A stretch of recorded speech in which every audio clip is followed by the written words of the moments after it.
Hey friends, it's Brennan here at Freedom Flight Academy. So honored that you guys are watching this video. This is actually the second take, the video from this afternoon. The file got corrupted, and I wasn't able to do few little edits to it. So anyway, this is take two. Um, Staying late here at the office just to bring you this information because it is very important.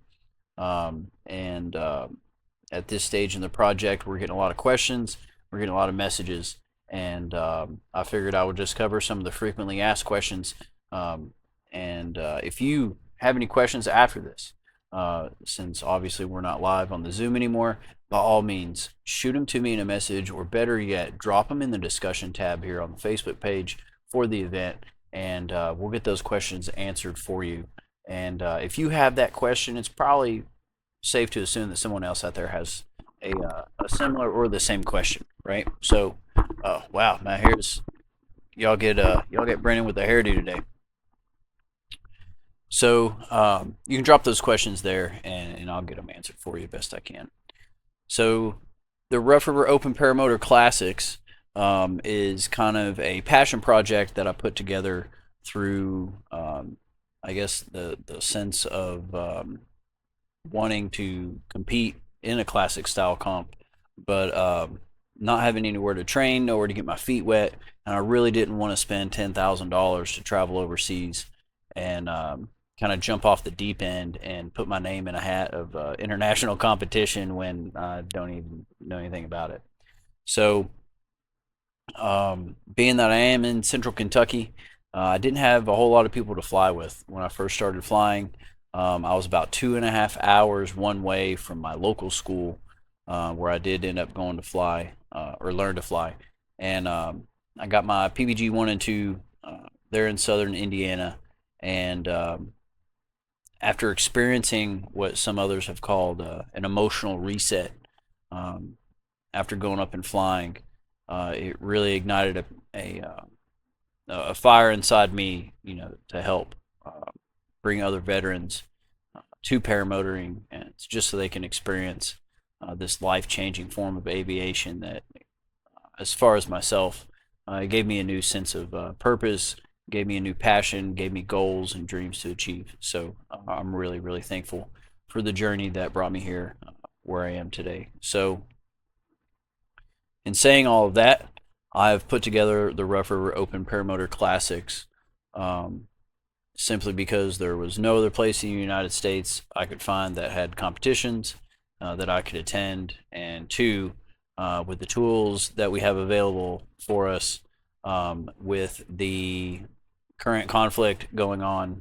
overseas, it's really positioned the United States and Freedom Flight Academy in particular to host an event where we can host international pilots. We can host pilots from all over the nation, and we can kind of get our feet wet with hosting a competition, and maybe in the future, with what we learned from this first inaugural event here at Rough River, can kind of become a template where not only Freedom Flight Academy is hosting competitions, but we can take this project and this template and duplicate this and give it to and hand it to other instructors and other USPPA affiliated schools that have the same kind of layout and same capability to host competitions. Because let's face it, flying and competing in Kentucky, in the area and the weather in Kentucky, is nothing like flying in Florida. Absolutely nothing like flying in Galveston, Texas. Absolutely not flying like San Diego, California. So, my vision really for Freedom Flight Academy and the classics competition in the United States as a whole is to be a place where pilots can come train for competitions, train for the international competitions, but also be a leg in the United States national kind of like circuit, right? I want pilots to be able to compete two or three, maybe a handful of places across the United States, and then have one big qualifier, and then the winners from that qualifying event go on to the international competitions and represent the United States overseas. So maybe that's like the big picture goal of what I dream. And the very first step in that is this inaugural event to like I said, get our feet wet and introduce pilots here in the United States and give them the access that pilots overseas already have, right? So this event is going to be held on the tail ends of Moonshiners. The day Moonshiners ends, you can drive on up here to Kentucky. It's just a hop, skip, and jump, just a few hours away, and you can participate in the competition after Moonshiners ends. If you're not headed to Moonshiners, you can always show up on Saturday. That gives you an extra day for tuning your engine and maybe an extra day for practice, whatever. These details are still pretty fluid. I have the dates are scheduled, the dates are concrete, all the paperwork's done, the insurance is done. We are mapping out tasks and working on the weights, weighing those tasks versus the distance versus how hard that task is compared relatively and respectively with the others. This is very much a crawl, walk, run approach. Last year during the fly-in at the falls, that was kind of like my crawl. I played around with Gaggle, I played around with the competition courses, learned the scoring, spent the last year deep diving into the FAI regulations, into USPPA regulations and directives. So it's a culmination of all of those that allow this project once again to come together. And this year, at the beginning of the fly-in, we're going to host this comp, and it's going to be like the walk, right? This is not going to be a competition with courses that are just meant to punish you, right? We want this to be welcoming. We want courses and tracks that are not just bunny hill easy or putt golf easy, but we want to allow pilots to tiptoe in the different aspects and the different tasks, which we'll kind of get into that here in just a second. Well, I guess that's the next thing on my list here, the different task categories and in the catalog. It would behoove you, if you are interested in competition at all, to head over to the FAI's website, okay, and get very familiar with Section 10 of the FAI Sporting Code, specifically Annex 4 and Part 3. These are the different tasks for paramotors, how they are scored, what the objectives are for each task. Okay, I'm not going to go through. It's a 39-page document. All right, of the 39 pages, I'd say, over a third of it obviously is for us. They have examples of the task. All of these diagrams, they confuse the heck out of me. Okay, just know that Gaggle, Henny Brink, and Francois and the team over there at Gaggle have made this so much easier from like an understanding perspective, right?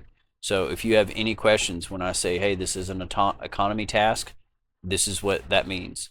This is an econ and distance, precision, out and return triangles, precision takeoff and landings. We're gonna have some stole stuff. We're gonna have some spot landing stuff, some bowling stuff. Okay, this is where you're gonna read about those rules. This catalog is the full course catalog. I think there's a dozen different kinds of tasks. We're not going to do all of them. Okay, like this one here, the 4 sticks. This is like wingtip dragging the ground, and you're trying to knock over 4 pins that's in a square. No thanks. Like, I ain't trying to get nobody hurt this year, or well, really ever. But like, I'm not trying to have any paperwork ever, right? So, probably not going to do this task. Short takeoff right? That's stole. Bowling landings.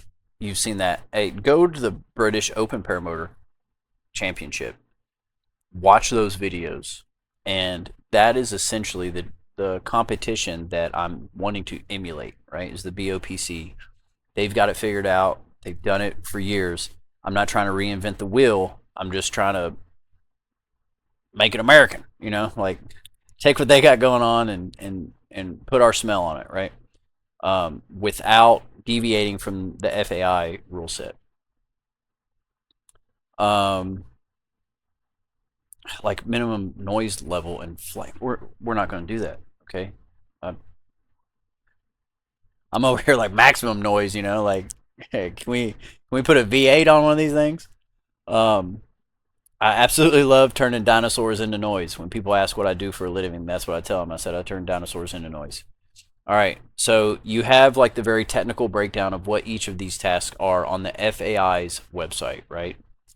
If you just hop over to the BOPC, okay, ppgcomps.co.uk, the PPG task or the BOPC task catalog breaks it down into like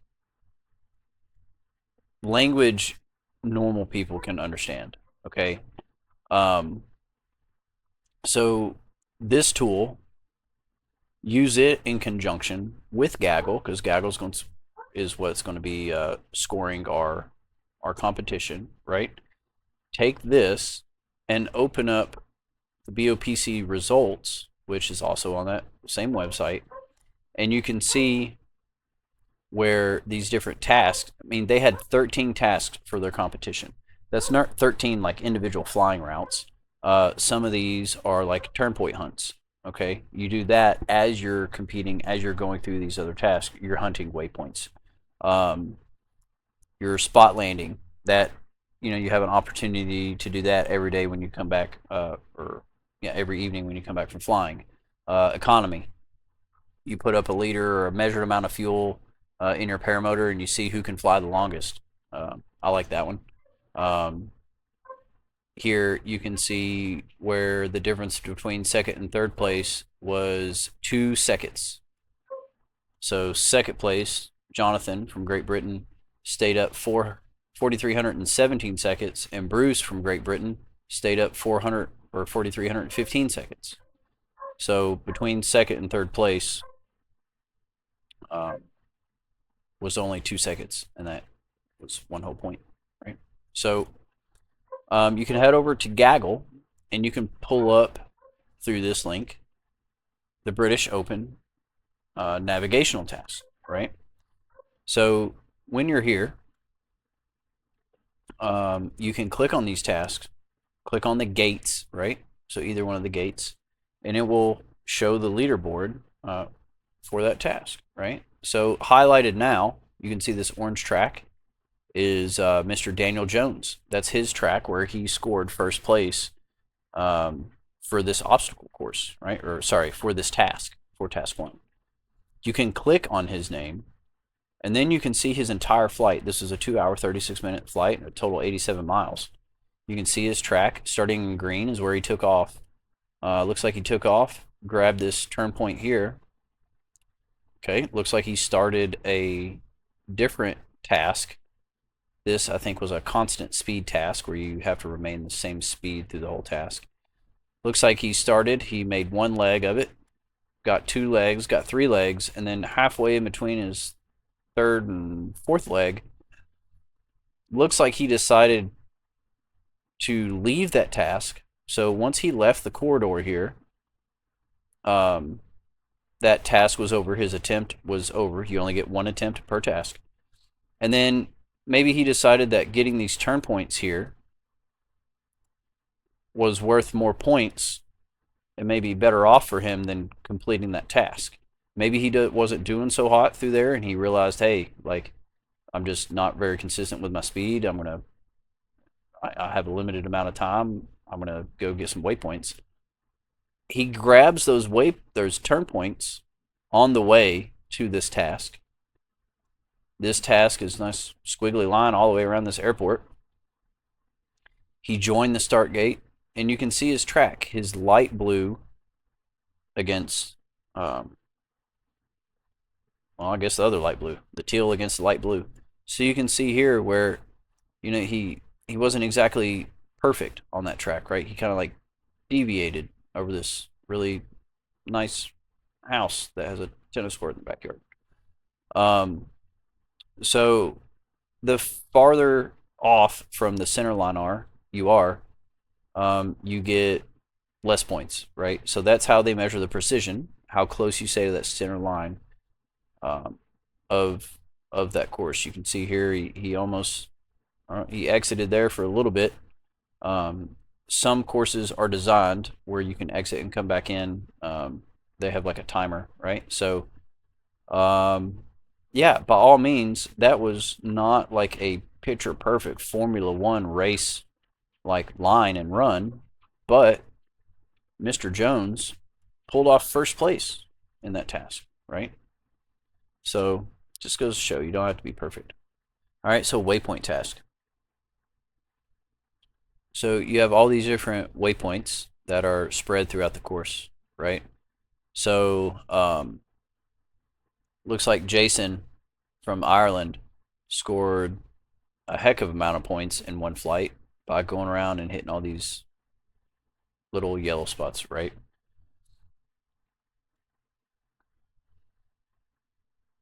You can do that on your way to fly other routes, or you can turn point hunt, like just do a mission flight just to hunt turn points, right?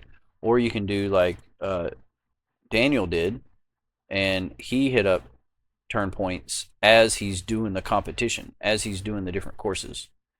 So he's kind of linking tracks together through turn points. So that's Daniel's strategy, and the fact that he won kind of seems like a good strategy to keep. Let's look at Rough River and what we're the area that we're in and what we're going to be working with. Okay, so here we are in the central United States. We're going to zoom in here on Kentucky. We're about halfway in between Louisville International Airport and Nashville International Airport. If you look about halfway, about right there, and zoom in, you will see Litchfield, and then you will see our beautiful Rough River Lake. I'm down here right now at Falls of Rough Resort. It's a 18-hole golf course and resort, just a few miles, about 3 miles from the airstrip. Airstrip's up here. The resort is down this way. We have a pool for all pilots, their guests, their families. You just come park down here, the clubhouse, enjoy the pool. There's bathrooms over here in this building. We have a diner. We have a full-size karaoke bar. It's the only bar in the county. If you want to fly in for breakfast, our mission flights are coordinated. You can fly in the mornings. You can land on the 18th fairway. You can land over here on the 18th rough, close to the clubhouse. Just don't land on the 18th green. That's really expensive grass. Don't want to mess it up.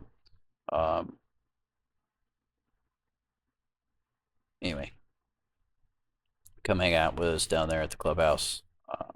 If you need a place to stay, we have a 10-bedroom mansion that was built in the 1820s. We have 10 rental cabins and 2 duplex rentals right there on the river, and we have a couple Airbnb houses back here in the subdivision.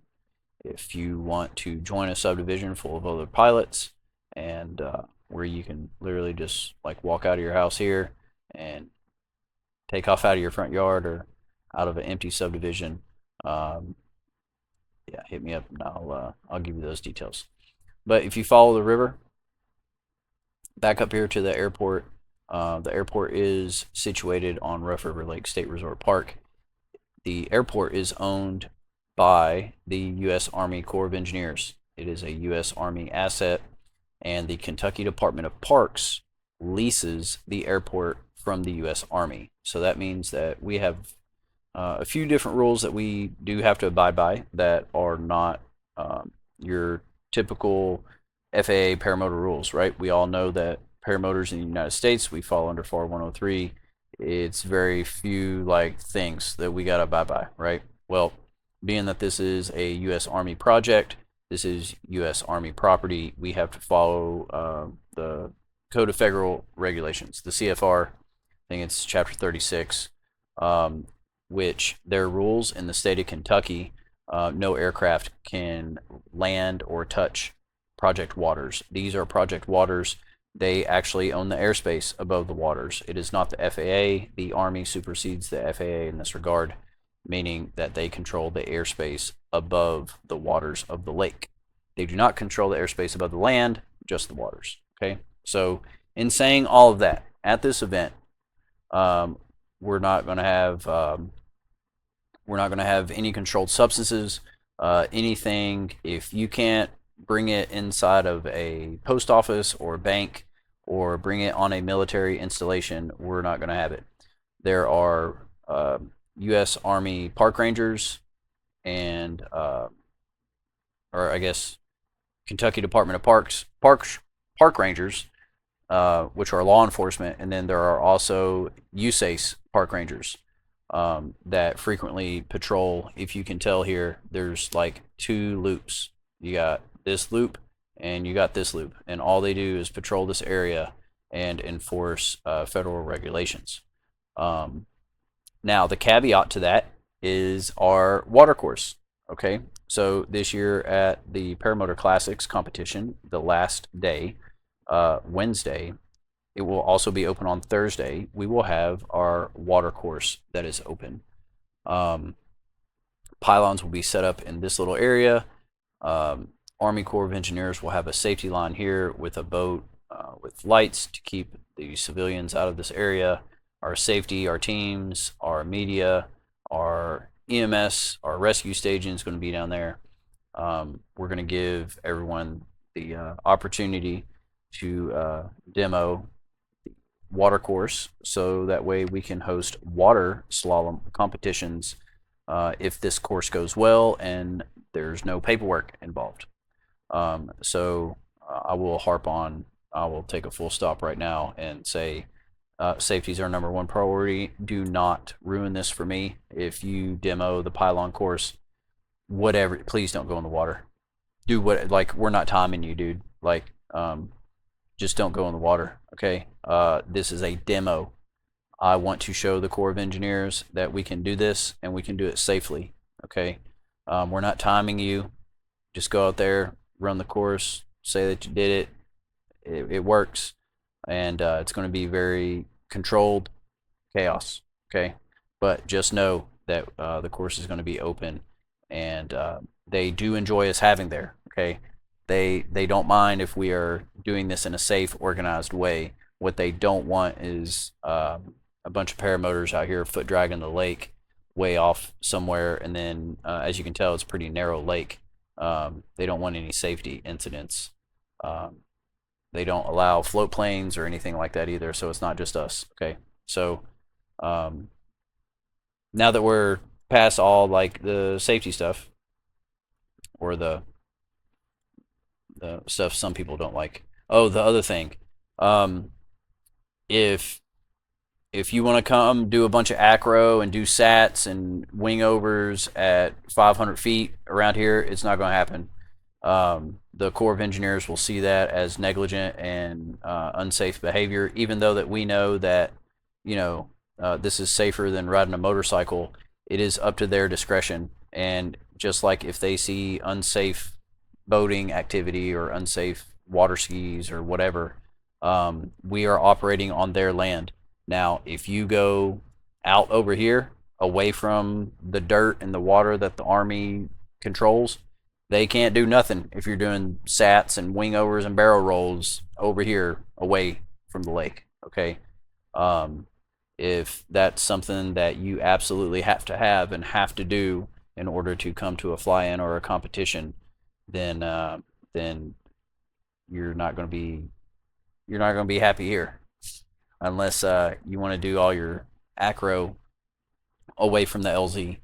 Don't be doing any kind of acro or going inverted around the lake where a Karen or a Chad can you know, say that you distracted him while he was boating and he crashed into another boater, or he crashed into a tree or a floating log or something, right? So just that housekeeping stuff. Glad to get that out of the way. Wonderful things about this airport, what set it apart is the simple fact that we have ethanol-free fuel right across the street. At the south end of the runway, we have 2 motels, and we have a restaurant right across the street. Also, walking distance from the flight line, we have the state park, which also has lodging. All of these things here are like hotel rooms, right?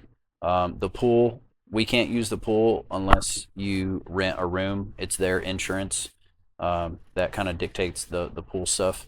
If you want to rent chalets, they have chalets down here at the south side of the runway. But there's also a full-size diner inside the state park. They have kayak rentals, pontoon boat rentals down there at the marina. Okay. Feel free if you want to putt golf, if you want to disc golf, if you want to play basketball, tennis, pickleball, volleyball, beach volleyball. Go down here at the state park. You take them your ID, leave them your ID, and they give you the equipment to use. Like, you don't have to bring your own, right? It's a state park. This is a tool for the public. This is a place for the public to come and enjoy, right? So they give you all of that stuff. The Frisbee golf course comes back around that way too, right? Bathrooms, showers, and a planning office. The FBO here has a water spigot to fill up our campers and RVs. It has full-size bathrooms in there with a shower in case you just want to shower there. Whenever I stay at the fly-in, I just use their facilities. Don't want to fill up my black tank, gray water tank, you know.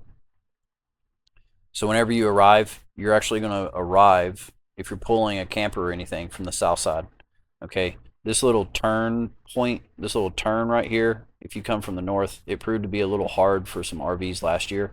So we're just going to ask everybody to come in from the south side. If you're a competitor, I want you to park up here in this area, closer to the tie down. There are FAI requirements for where LZs can be and how far they can be from certain structures. So park there. That's going to be your berthing area. The LZ is going to be this big grass area, or the runway if you're a trike and want to use the runway. There's a 20 by 20 planning office that's in there. That's where we will host our meetings. And once again, if you want to fill up your water, there's a spigot there. We'll have a 100-foot water hose for you to fill your stuff up. Vendors are going to be, and the cadre, we're going to be set up right here on the middle of the flight line next to the spot landing area and the bowling area. There's going to be some portable toilets and sanitation facilities right there at that midsection as well. If you're just a fly-in pilot or pilots that arrive that do not want to participate in the competition and are just volunteering, please park in the green area here at the south end of the runway. Traditionally, this is where the powered parachute's parked, and this is where the powered parachute kind of LZ kind of stayed. If you're going to fly while the competition is going on, I do ask that you follow our separation procedures for safety and for the congruence of the competition. I'm going to have an LZ for our competition pilots, and then I'll have an LZ for our fly-in pilots, keeping them both separate. There'll be separate exits and everything for those two classes of pilots as well. So with all of that said, I appreciate everyone taking the time to come to the meeting this afternoon.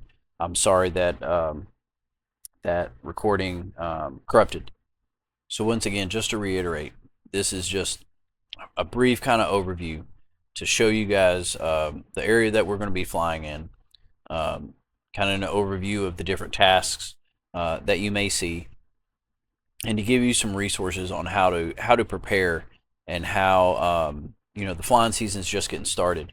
So if you can take some of this information and kind of work it into your own flying, then maybe you'll be a little bit more prepared, right? So once again, if you have any questions, if you need any support, reach out, drop a comment on any of the posts, go to the event Facebook page and just drop a comment in the discussion tab, and I will be more than happy to get back to you.